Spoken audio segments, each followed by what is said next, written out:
Hello, this is Jill Slinker, the Director of Student Programs for the Indiana Association of School Principals. I'm here with Marianne Rutledge, who is going to give you an overview of step one of the Global Issues Problem-Solving process. Hello again. The first step in future problem-solving team competition is identifying and writing challenges. Teachers and coaches will need to get prepared by making copies of the future scene for the problem that is being done first. And then secondly, a copy of the category list for each student. Then make a copy of the competition booklet for each team. The next step would be to cut strips of paper for brainstorming.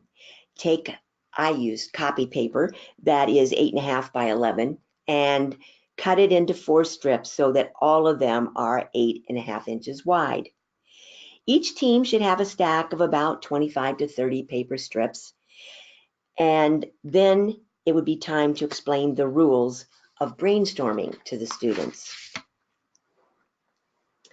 First is defer judgment. I know you understand that if someone says, "Oh, that's crazy," or "What a great idea," that both of those comments can stall other people's participation. If someone didn't like your first idea, you're highly unlikely to want to put yourself in a position to suggest something else. On the other hand, if you tell someone what a great job they did, and you don't say that to the next person, they are going to say, "Oh, mine wasn't so good. I probably don't have good ideas." So the idea is accept all of the suggestions and no comments. Opt for original. We are looking for different solutions, different problems than we've had in the past. So out-of-the-box thinking is recommended. We also want a vast number of ideas, as many as possible. If we're looking for 16, we want 20 to 25, so we can find our best 16. And then we expand by piggybacking on someone else's idea. They say something and it makes another team member think of something similar or related, and that is a second idea. Go for it. So defer, opt, vast number of ideas, and expand by piggybacking are important. It helps to practice these rules on another topic first. Some ideas are things that are red, things you find in the kitchen. Show a piece of bubble wrap. Tell how it could be used, and give the students 3 minutes to come up with as many ideas as possible. Then with 30 seconds to go, give them a warning, and 30 seconds more and we're stopping, and just get them a chance to practice deferring judgment, trying to find different ideas, and piggyback if need be or can be. When the students have the future scene or fuzzy, they should read it silently first. No pencils in their hand. Just read it and get an idea of the situation that's being described. Then they should reread it silently again, but this time you will direct them to try to find the time and the place in the fuzzy. The next thing to look for is the charge, or what it is you're being asked to do. That is usually in the last paragraph of the future scene. After the second reading, discuss these 3 parts with your team. Did they find the time? And I'm going to tell you that sometimes this is tricky. They might say that 3 decades ago, something happened, and now we're still dealing with the consequences. The kids need to be sure that they're looking at the correct date. After you've discussed those 3 parts, have the team start at the top of the future scene, read through each paragraph, and identify as many possible problems as they can.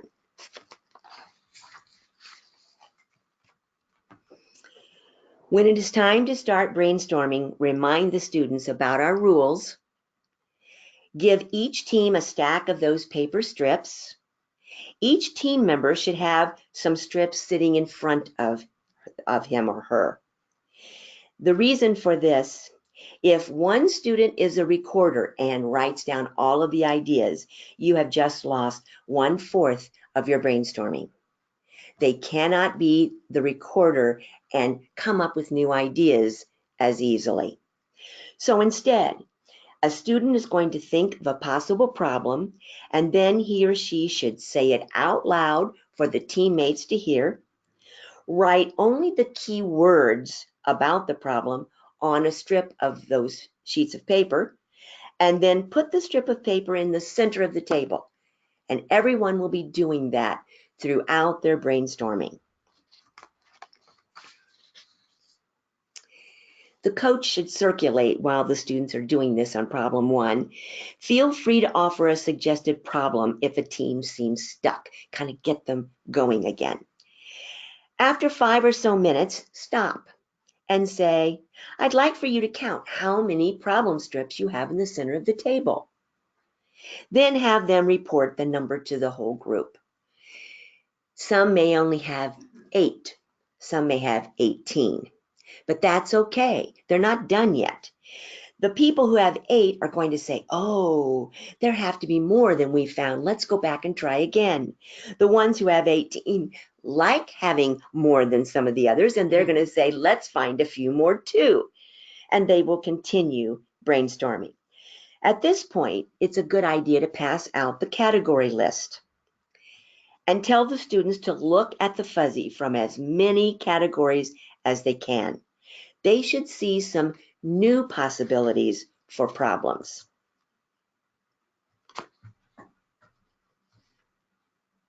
And here we are going to show you guys the category list.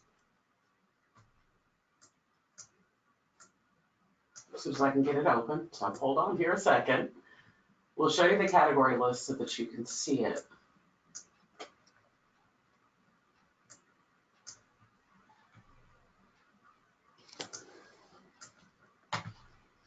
Here we go.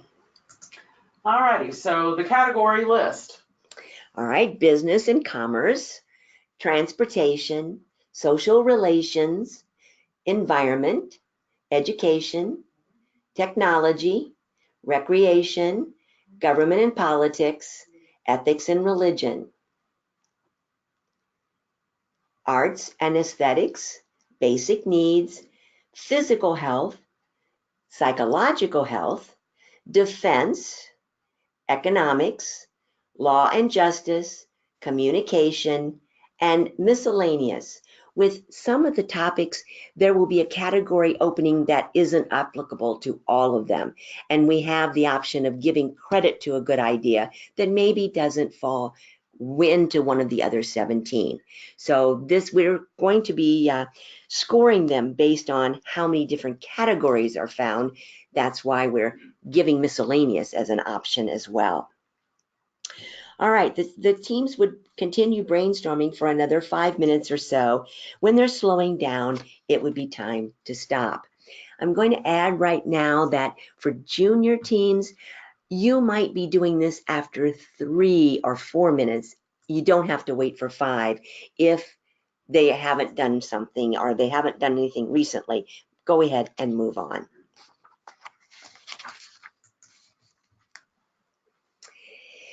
Hopefully there are more than 16 ideas strips in the center of the table. But if not, we're still going to work with what we have. Have the students lay their strips of problems in rows in the center of the table, and then they should all stand where they can see them together. First, they're going to look for duplicates.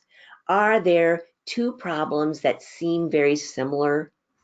If so, put one strip on top of the other, attach them by turning down one corner, like the left-hand corner, and then put that combo strip back into the list on the table. After they have discovered that, okay, now we have no more duplicates, they will start looking for their best ideas, and they will move them to the right side of the table. If there are still more than 16, I would suggest looking for the categories. One of the most common categories used is technology. So if they have 4 tech problems and only 1 about arts and aesthetics, they would be better off using 3 of their best tech problems and include the one from arts and aesthetics for that extra category point. After they have 16, they will each choose 4 that they like and understand. Typically what happens is they pick the ones they thought of because they knew exactly what they meant. I want to make a special note here that sometimes the students will not find 16 different challenges. The first 2 practice problems are not timed, so it's likely they'll have 16. But the state qualifying problem, the state bowl booklet, and the international conference booklets are timed. If team members have identified 12 or 13 challenges and they are stuck, they need to move on because of the time restriction. Each team member should have 1 page from the booklet for writing step 1 challenges. That would be pages 1 through 4. The students can talk to each other while they're clarifying these ideas and writing them in the booklet so that they will be less likely to have duplicates.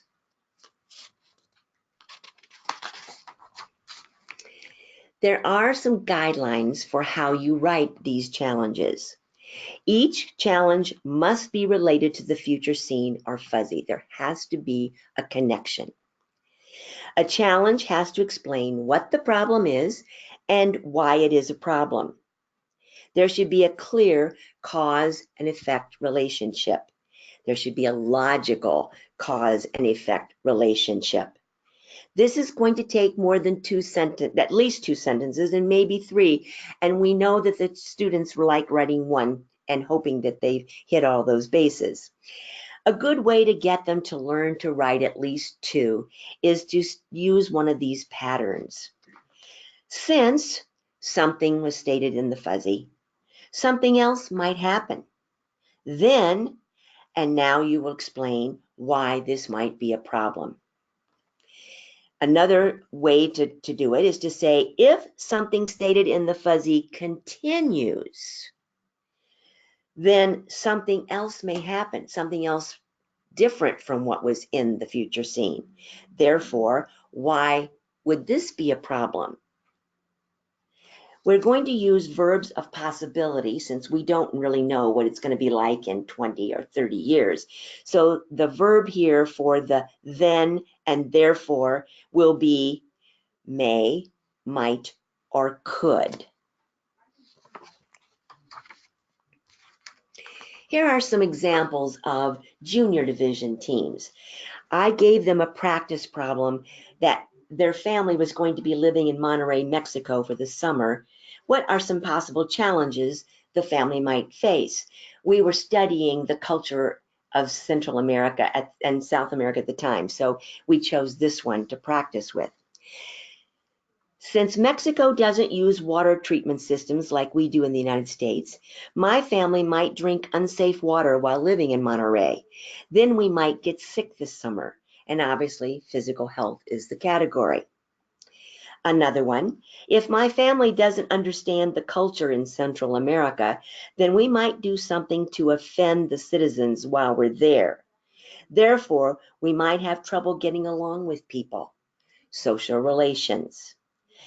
I want to note that originality points are awarded for unique, one-of-a-kind challenges. That's an extra 3 points. So thinking outside the box is really important when you're coming up with your challenges. The next examples are for middle and senior divisions. This came from a booklet, Biosecurity, that was done at internationals by an 8th grade team. So it's going to be more sophisticated than the ones I showed you first. Calamites were the trees that were being reanimated in that particular scenario. Since calamites have been extinct for 300 million years, there may not be enough animals in Costa Rica that would eat the reanimated plants and keep them from overpopulating.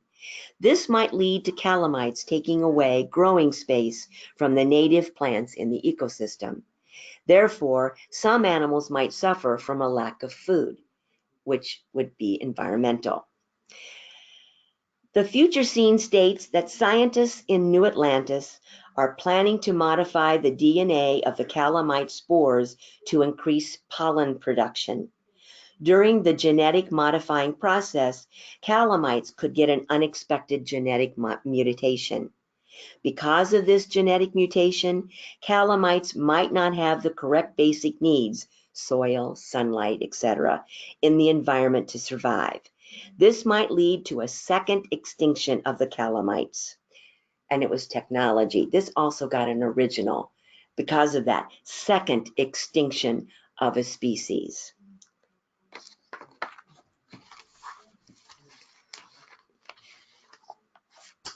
This ends step 1. As you can see, the challenges that are written by students are various levels, but they're being taught the same thought process, which is really the goal of this whole procedure here with problem solving.